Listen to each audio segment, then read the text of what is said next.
Ano, kaibigan, no? Kita niyo po?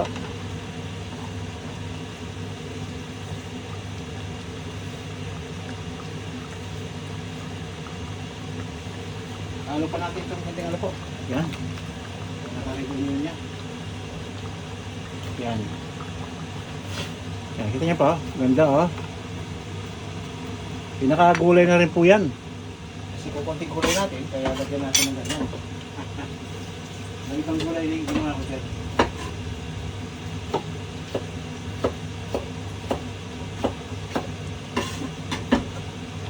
Dalawang klase sili natin po, isang manghang.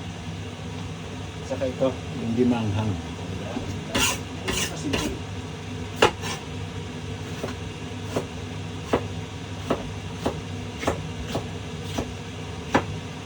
Yan.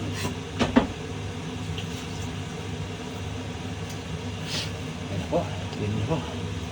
Yan natin.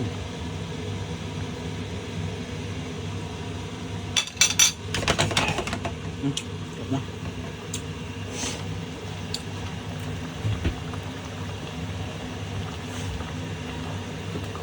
Pagdating tayo ng ano po. Sugar.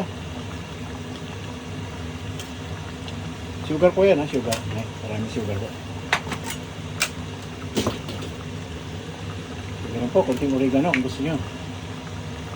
Para lang ng aroma. Garlic pa po. Yan. Yan, konting po yan. Lagyan na sesame oil konti po. Ayan, no? Okay naman. Ay! Ayan, konti lang. At ang lalong babango. Kaya kaibigan, lalong babango yun.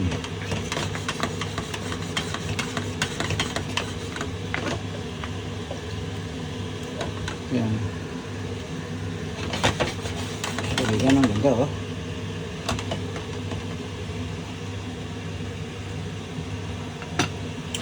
Na. Konting aji. Wala, okay lang din. So, maraming salamat muli po sa ating lahat. Ito na.